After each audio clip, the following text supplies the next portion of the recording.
Hello दोस्तों, आज हम जानेंगे भारत कभी सोने की चिड़िया कहा जाता था। अंग्रेजों ने इतना लूटपाट मचाई कि भारत का बुरा हाल हो गया। यह बात तमाम लोग कहते रहे हैं। इस बात में कितना दम है? बीजेपी इस बारे में इतिहासकार एंगस मेडिसन के रिसर्च का हवाला देती है। इस तरह जाने माने लेखक शशि थरूर भी मेडिसिन की रिसर्च का हवाला देते हैं। थरूर ने ब्रिटिश काल में भारत की बदहाली के बारे में एक फेमस किताब लिखी है। बताया है कि किस तरह करीब 200 वर्षों तक भारत से पैसा बाहर जाता रहा, जिसके चलते देश गरीब हो गया। हालांकि मेडिसिन के ही आंकड़े दूसरी तस्वीर दिखाते हैं। उससे पता चलता है कि हिंदू शासन का काल में भारत का हाल ऐसा नहीं था कि इसे सोने की चिड़िया कहा जा सके। इन्हीं दावे और सवालों पर केंद्रित है हमारी आज की खास पेशकश। देखिए इस वीडियो को। अंग्रेजों ने भारत को गरीब बनाया, इस बात में कितना दम है? अंग्रेज के करीब 200 वर्ष के राज में भारत से पैसा बाहर जाता रहा। क्या इसकी वजह से भारत गरीब हुआ? आइए देखते हैं। बीजेपी इतिहास का एंगस मेडिसन के काम का काफी हवाला देती है। वह इसके आधार पर कहती है कि पहली से लेकर 1000 ईस्वी तक के हिंदू शासन काल में भारत बहुत सक्सेस था, इसलिए इसे सोने की चिड़िया कहा जाता था। जाने माने लेखक और कांग्रेस नेता शशि थरूर भी मेडिसन का खूब हवाला देते हैं। थरूर की बेस्ट सेलर किताब है an era of darkness, the British empire in India. Tharoor ने इसमें बताया है कि अंग्रेजों के शासन काल में भारत किस तरह बदलाव हुआ। लेकिन मेडिसन के रिसर्च के नतीजों को गहराई से देखे तो बीजेपी का दावा भी हवा हो जाता है और थरूर की बातें भी सवाल के घेरे में आ जाती है। पहले बात कर लेते हैं पहली से 1000 ईस्वी तक के काल में। मेडिसिन का रिसर्च बताता है कि वह बहुत गरीबी वाला दौर था। तब भारत में प्रति व्यक्ति आय $450 के आसपास थी। बीमारियां और युद्धों के चलते मृत्यु दर बहुत अधिक थी। इसके चलते 1000 वर्षों तक भारत की आबादी बढ़ी नहीं बल्कि 7.5 करोड़ के आसपास ही बनी रही। यही नहीं, उस दौर में इकोनॉमिक ग्रोथ भी जीरो थी। जीडीपी 1000 वर्षों तक 33 अरब 75 करोड़ डॉलर के आसपास ठहरा रहा। 1000 से 1700 ईस्वी तक की मुस्लिम शासन काल में हालात बेहतर हुए। जीडीपी लगभग 3 गुना होकर 90 अरब 75 करोड़ डॉलर हो गया। भारत की आबादी 16.5 करोड़ पर पहुंच गई। प्रति व्यक्ति आय भी बढ़कर $550 हो गई। मेडिसिन के आंकड़े बताते हैं कि हिंदू शासन काल में सोने की चिड़िया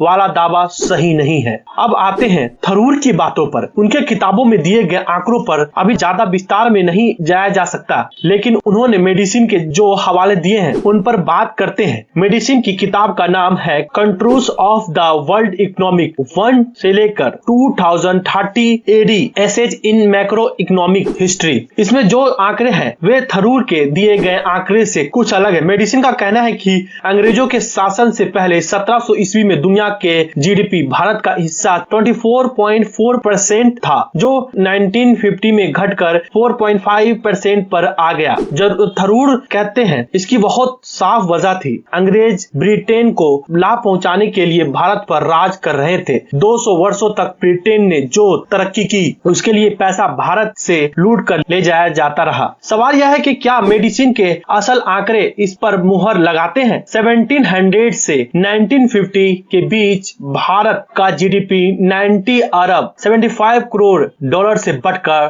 222 अरब डॉलर हो गया। यह कमी इसलिए नहीं आई कि भारत गरीब हो गया, बल्कि इसलिए आई क्योंकि इंडस्ट्रियल क्रांति के चलते दूसरे देशों ने ज्यादा तेजी से तरक्की की। अंग्रेजों के शासन के दौरान भारत की आबादी भी बढ़ी। हेल्थ के मामले में सुधार हुआ। राज्य राजवाड़ों के बीच चलते रहने वाली लड़ाई झगड़े अंग्रेजों के चलते घट गए। इसकी वजह से आबादी 16.5 करोड़ से बढ़कर लगभग 36 करोड़ हो गई। दूसरी ओर पूरे हिंदू शासन काल में यानी पहली से लेकर 1000 ईस्वी तक भारत की आबादी नहीं बढ़ी थी। इससे पता चलता है कि अंग्रेज के आने से पहले हालात कितने खराब थे। अब सवाल यह है कि क्या भारत की कम और ब्रिटेन की ज्यादा आमदनी की वजह भारत पर अंग्रेजों का शासन था? मेडिसिन के आंकड़े इस दावे को भी सपोर्ट नहीं करते। 1000 से 1500 ईस्वी तक का हाल देखे, उस दौरान भारत में प्रति व्यक्ति आय बढ़ने की सालाना दर 0.04% थी। उसी समय ब्रिटेन का हाल देखे, जब उपनिवेश बनाने का दौर शुरू नहीं हुआ था, तब ब्रिटेन में पर पर्सन इनकम की सालाना वृद्धि दर भारत के मुकाबले 3 गुनी थी। अब 1500 से 1820 ईस्वी तक का हाल देखे,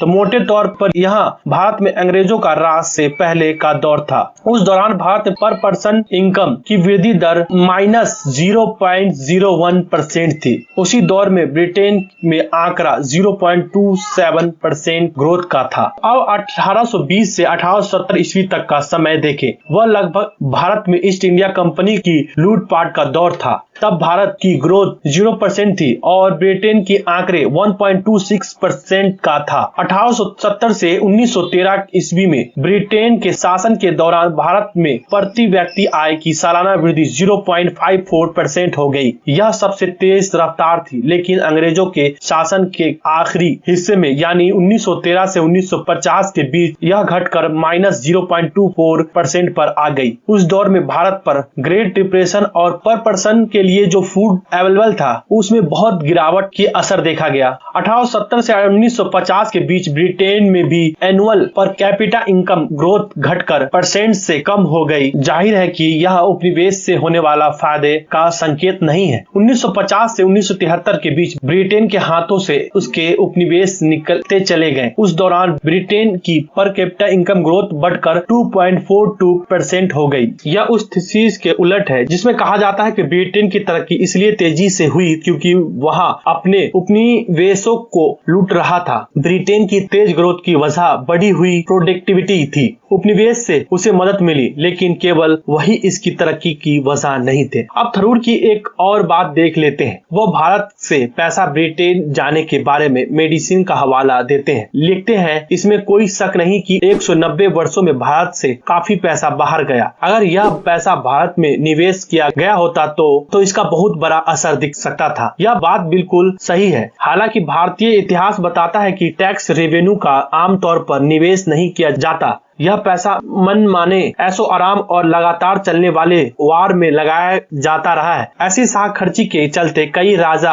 और नवाब अपने सैनिक को समय से सैलरी नहीं दे पाते थे और लूटपाट मचती थी। लिहाजा जीडीपी सुस्त रफ्तार से बढ़ा। ईस्ट इंडिया कंपनी ने भारत के राजे रजवाड़ों को लूटा, लेकिन इसमें आम जनता पर शायद ही कोई असर पड़ा। वे तो पहले जैसे ही टैक्स देते रहे। ब्रिटिश इंडिया के 40% हिस्से में राजे रजवाड़ों का इलाका था। ये राजा और नवाब अपना रेवेन्यू अंग्रेजों को नहीं देते थे, फिर भी उनकी इकोनॉमिक ग्रोथ बहुत कमजोर थी। इससे यह अफसोसनाक बात सामने आती है कि भारत में ही टैक्स रेवेन्यू बने रहने से आम जनता या इकोनॉमिक ग्रोथ को फायदा नहीं हुआ। हैदराबाद के निजाम को दुनिया में सबसे अमीर माना जाता था, लेकिन जिस इलाके पर उसका शासन था वह भारत के सबसे गरीब इलाकों में रहा। राष्ट्रवादी इतिहासकारों को लगता है कि ब्रिटिश राज नहीं होता तो भारत में ज्यादा तेज इंडस्ट्री रिवोल्यूशन होती। हालांकि राजाओं और नवाबों के इलाकों में खास तौर से हैदराबाद की तस्वीर इससे अलग दिखती है। थरूर कहते हैं कि अंग्रेज बहुत ज्यादा टैक्स वसूलते थे, लेकिन मेडिसिन का कहना है कि मुगल काल में किसानों से करीब 15% की दर से टैक्स लिया जाता था और ब्रिटिश पीरियड के आखिरी हिस्से में टैक्स रेट घटकर 3% पर आ गया। ईस्ट इंडिया कंपनी ने मुगलों की जगह खुद राज करना शुरू किया, लेकिन जब सीधे लंदन से शासन होने लगा तो उसके बाद टैक्स नॉमिनल टर्म्स में तय किए जाते थे, जिनका असर इन्फ्लेशन से खत्म हो जाता था। इससे किसानों पर टैक्स का असर तो घटा ही, उनके कर्ज में भी कमी आई। ब्रिटिश उपनिवेशवाद इतनी आसानी से खत्म हुआ तो उसकी एक वजह यह भी थी कि यह प्रॉफिटेबल नहीं रह गया था। यह मैंने भारत पर अंग्रेजों के शासन के पूरे असर का या थरूर की किताब का आकलन नहीं किया है। थरूर की किताब में शानदार ब्यौरे हैं, लेकिन मैंने जो बात कही है उससे पता चलता है कि थरूर ने अपनी बातों को वजन देने के लिए मेडिसिन के रिसर्च से मनपसंद हिस्से उठाए हैं। दोस्तों, अगर ये वीडियो आपको पसंद आया होगा तो इस वीडियो को लाइक एंड सब्सक्राइब करें। मिलते हैं आपको नेक्स्ट वीडियो में, तब तक के लिए थैंक यू।